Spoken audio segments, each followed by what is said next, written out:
Hi everyone and welcome back to my channel. So for today's video I have my husband Jeff with me and we are going to be discussing the LA Times article that came out regarding Scientologists voting for Donald Trump, why they voted for Donald Trump, and why a lot of ex-members are fans and supporters of Donald Trump. So the LA Times article basically said that in the precinct of Los Angeles where the Church of Scientology Big Blue building is located, that the Scientologists basically voted for them, right? Isn't that? It's the only precinct in Los Angeles County, or the city of Los Angeles, that went narrowly for Mr. Trump.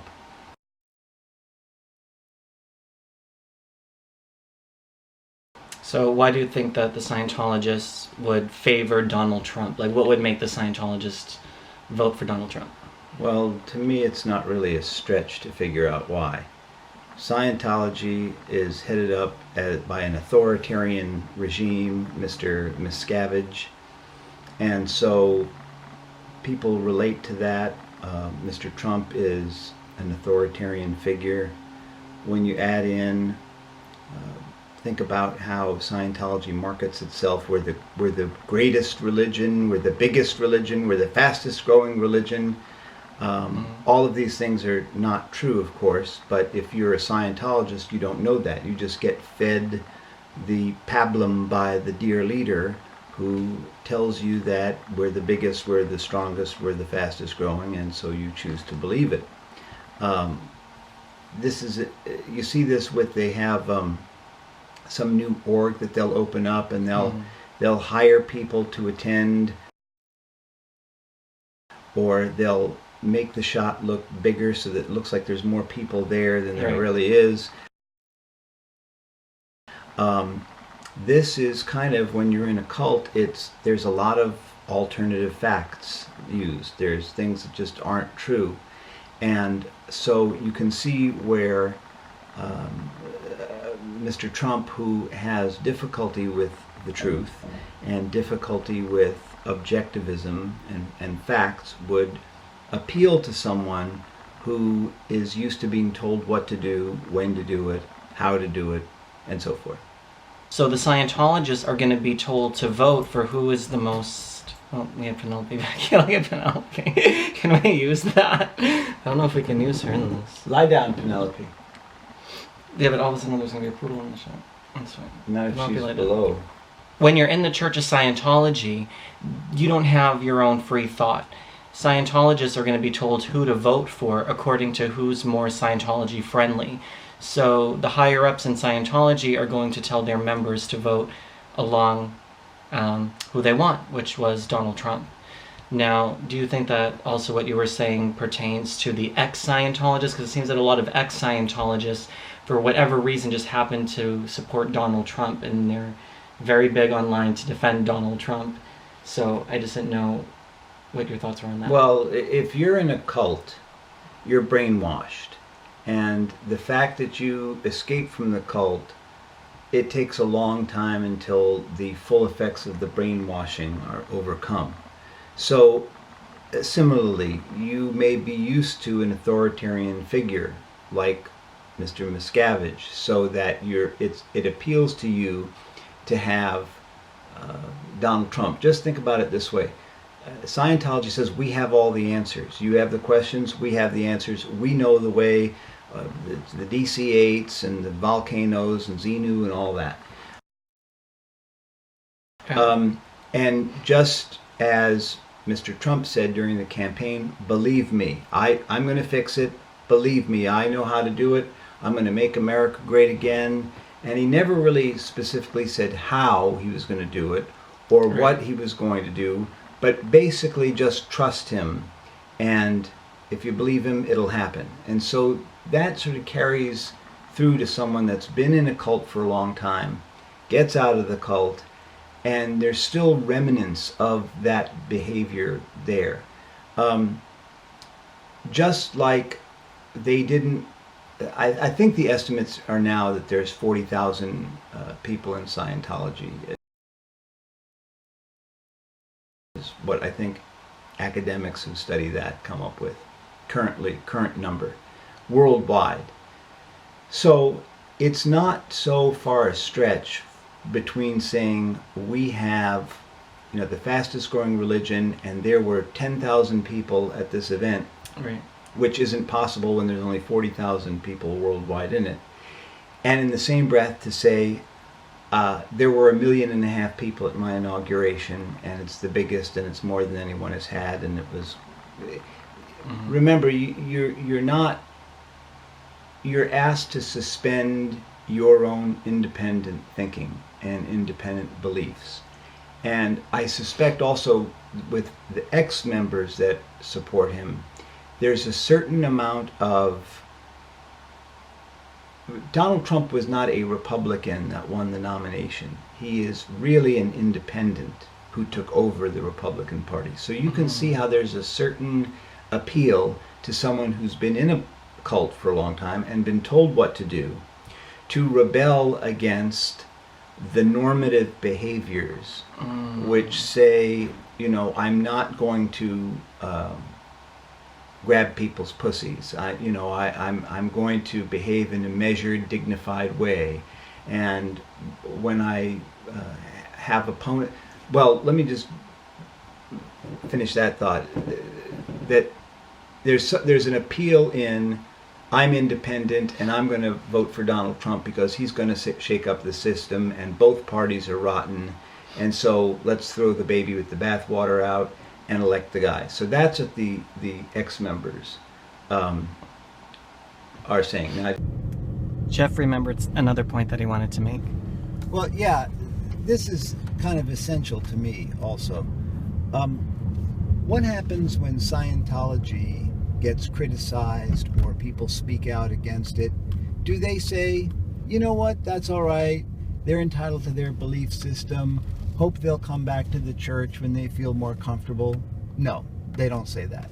Do they say, well, we understand there's a misunderstanding, we hope we can make it right, and that we can all understand each other's position? No, they don't do that. What do? They counterpunch as hard as they possibly can. You're a bitter apostate. You're a fame-seeking hooker. You're, an evil, depressive person, and you can't be deemed worthy of comment or interaction. That's how they respond. Any other church says, sorry, well, people leave the Catholic Church and say, well, we hope you come back. Now, Donald Trump, when someone dares to even tangentially criticize him or contradict him, what happens? Does he say, gee, I'm sorry you feel that way, I hope I'll be able to earn your vote and support later on? No. What does he do? He counterpunches. They're a loser, they're a disaster, they were a catastrophe, they didn't know how to run a business, they're a failed actor that's seeking press, they're overrated, all that sort of thing. It's the same sort of behavior, and that's why people gravitate to things that they feel comfortable with. And so it's not hard to see why someone that's in or out would find him attractive as a politician. So with regard to Donald Trump, a lot of Scientologists, like when we were in the Church of Scientology, there was different facts and information that was out there about L. Ron Hubbard, that was out there about David Miscavige. But you learn how to just block that out. That is just propaganda. That is just falsehoods that are spread by these suppressive persons. So even though you can put something in front of someone's face and say Donald Trump is, insert here, whatever sort of, you want to, homophobic or, XYZ, there's a whole library of different things that you can say to someone who is a Donald Trump supporter, and then they'll say, oh no, that's not true, that's just, these people have other interests and that's why they're saying this or that. And well, there's a similarity between Scientology's view of the media, which is very anti-media, anti-mainstream media, and the Donald Trump folks who don't like the media and tell the media to shut up. But even that's very cult-like. Well, but that's what I'm saying. So there's the similarity there. Right. Another thing that might appeal to active Scientologists is Mr. Pence, the new vice president. He is a big believer in the what they call RFRA, Religious Freedom Restoration Act. Basically that says, if you're black and I don't like you, I don't have to sell you an ice cream sundae. Or if you're gay and I'm a florist, I don't have to prepare a bouquet for your nuptials because it's against my religious beliefs, and I shouldn't have to do anything that's against my religious beliefs. In our country, we now have moved to a system of public accommodations where you can't say, no, you're not allowed to stay at my motel because I don't like black people. If you're involved in interstate commerce, you have to obey the non-discrimination laws. And the way the Supreme Court and the country and the Congress managed to enforce that during the 60s was by finding that virtually every business is affected by interstate commerce. For example, the florist may get the flowers directly from the garden in the backyard, but they order those little plastic forks that you put your card in that say, I love you, honey, or happy birthday. That comes from some company in Oregon. Or the basket that the flowers come in, that's made and purchased from a company that's in Nevada. So now you've done interstate commerce. Now you cannot refuse to sell to someone because of their skin color, their religion, whatever.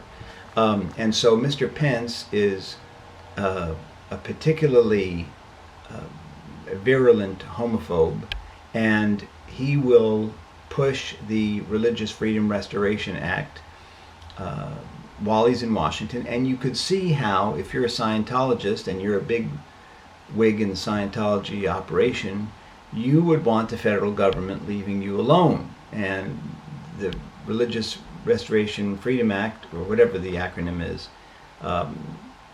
you could see how that would appeal to active Scientologists. Like, just as a disclaimer, like, you have the right to believe what you want, to think what you want, to vote for who you want, but these are just the undisputed facts of the leadership of Donald Trump. And well, they would say it isn't undisputed facts, but what do you mean? Well, they'll say that, oh no, they're not, that the crowd was 1.5 million people, and that the National Park Service was out to get him, and there was plenty of areas that you couldn't see, and it wasn't raining. As soon as he started to speak, it stopped raining, when of course we could all see the rain coming down on him. He pretends that God saw that he was speaking and stopped the rain, and the sun came out and the clouds parted. Right. I mean, so they will dispute that. That's part of the problem with alternative facts. If you can't agree on what the facts are, it's very hard to see how you ever have a coming together of a divided country when you can't even agree on what the issues or the facts are. All I'm saying is, this is my opinion. That's all it is. If you like it, great. If you don't, that's okay too. I think that's what you're kind of trying to say, right? Well, if you want to see more of Jeff and I discuss different things on my channel, please comment down below and let us know what you think. Give a thumbs up on this video and subscribe to my channel, and we'll be back with more videos for you guys soon.